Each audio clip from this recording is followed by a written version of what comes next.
Hello, this is George Senda, the guy from Pittsburgh, and this is an episode of Donald Trump Talk. And tonight I listened to Coast AM with its guest Craig Hulit, and he made an irresponsible comment talking about Trump running for re-election in 2020 and said something to the effect, you couldn't hear it clearly because he said it so fast, that, quote, if Trump doesn't get shot, end quote. Now, some of you who listen to Coast AM with regularity, back to the days of Art Bell, remember Art talking about how he didn't want anybody advocating the assassination of the President of the United States, either the one while he was on the air or past presidents or future presidents, because the Secret Service came to his home, not once but repeatedly, and said, what are your guests or callers doing advocating killing the President of the United States? And that is a federal crime, by the way. They will come to your house and arrest you and prosecute you if you threaten the President, depending on the severity of the charge. This is something this guest should have never done, and George Norrie had to issue a public apology after the guest left, saying this is something we don't allow. Well, this guest put his foot in his mouth.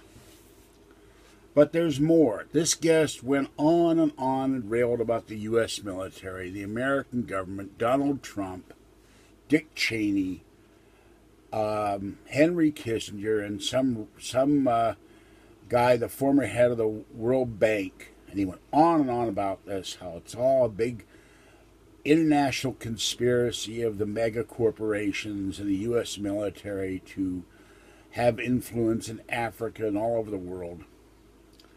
And that's when he made his if Trump doesn't get shot talk, irresponsible talk at best. And then to top it off, he again maintained this fiction, this myth that there were no WMDs in Iraq, no weapons of mass destruction. Now, back in the day, before Fox News, before 15 years ago, there was no Fox News. The channel you went to for live news, breaking news, was CNN. And I watched every minute of Operation Desert Shield and Desert Storm live that I could. And I was watching CNN live when, in Iraq, our special forces attacked a bunker. It was a combination bunker and depot and garage. It was huge. They successfully attacked it, destroyed the defenders, blew the doors open, and found caches of weapons, ammunition, rocket and artillery shells. And they found a considerable amount of those shells filled with sarin gas, mustard gas. Some of the shells are made from depleted uranium. And the problem was the Iraqis were not as fastidious as one would like them to be with their chemical storage. There were loose chemical powders all over that facility. And our Special Forces troops didn't go in there with CBW equipment on. They went in there with just their uniforms on, and they got ill, and they were taken to hospital. And you saw all this live on CNN. And the story continued saying that military officials announced they have captured this cache. They will dispose of the weapons. They will dispose of the chemical weapons and see that they are destroyed. Well, they did a follow-up on the condition of the soldiers, but we never heard again about that chemical weapons facility that our United States forces captured in Iraq. That story dropped off the radar, and you can't find it anywhere on the internet today. And a similar event occurred when Gene Roddenberry, creator of Star Trek, died. Channel 40, a Fox station by that time, announced his death, cut to a commercial. I was watching at the time in Sacramento when I lived there, and I taped the announcement because I wanted people to know and wanted to keep it for posterity.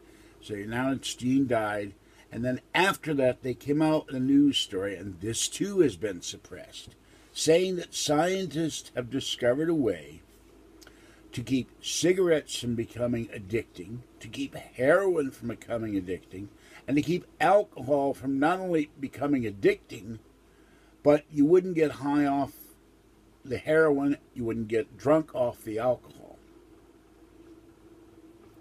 And that story went off the radar. You never heard from again. And I had that tape for years until I lost my storage in 2001.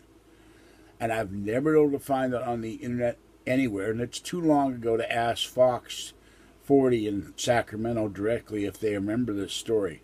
But someone may have heard about this. News is being suppressed just like technology gets suppressed, like the guy who took water, put it in a car, and under Woodrow Wilson's administration to his secretary, I forget it was Labor, the Interior, put a cup of water in the car and got it to run like it was gasoline, and he disappeared. So we know these events occur. But then this guy, Hulit, went on further. In an earlier comment, which is very elitist and snobbish, like the media will do if you're a blogger, a videocaster, a podcaster, because you don't have press credentials, they look down upon you. And this guy did exactly that. He said everybody online who claims they are a researcher, and I would, I guess, include, well, I don't know if you'd include Alex Jones because he gets donations, but they're all drummers. And the inference was none of any of us who do blogging, video casting, posting on YouTube, social commentary, political commentary, our words mean nothing to this man. Because we're not paid by the corporate media, or corporations. Now, I'm trying to get myself credentialed. That'll happen eventually. But I would remind Mr. Hulit that my videos were paid for by Premier Radio Networks. So in a sense, I am a paid commentator.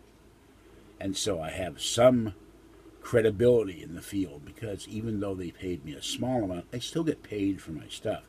And now George Norrie is having podcast people on Coast to Coast AM, and he had one on tonight, and that was very interesting about seances. But I think this man Hulit owes George Norrie an apology, Coast to Coast an apology, the network an apology, the Coast to Coast listeners an apology, and Donald Trump an apology for saying Donald Trump might be shot in 2020. We had enough of that garbage when George W. Bush was in office. We had people advocating his being killed. We have people today on the left advocating Donald Trump being killed, including a California legislator who said it the other day in a rant publicly. And we had people advocating George Herbert Walker Bush being killed and Ronald Reagan being killed. You don't advocate the killing of a president, and I wouldn't advocate the killing of Barack Obama when he was in office or out of office. It's not done. It's against the law. It's a crime. And Mr. Hulit needs to take his foot out of his mouth and think about what he's talking about when he's on a public radio station like Coast to Coast AM. And he owes an apology to me, every blogger and every videocaster and every video producer out there, because he thinks that our opinions don't mean jack because we're not getting paid for it.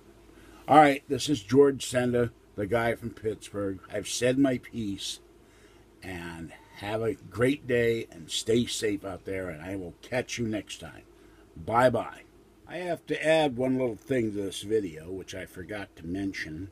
Mr. Hulit mentions that he wrote a paper in Foreign Affairs, and yet he rails against Dick Cheney, Henry Kissinger, Karl Rove, I think the guy's name is Benowitz, who ran the World Bank. And yet, where does his article appear? In a publication put out by the Trilateral Commission.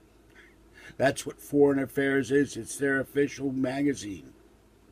So he rails against the corporate elite and those who want to control the world, and yet he's in a magazine run by people that want to control the world.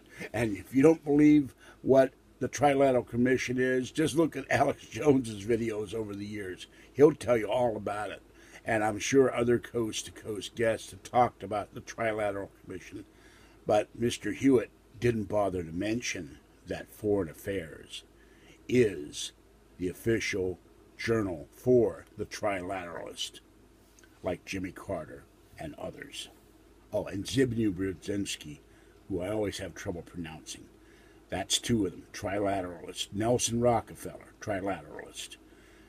And a host of others. Bye-bye for now.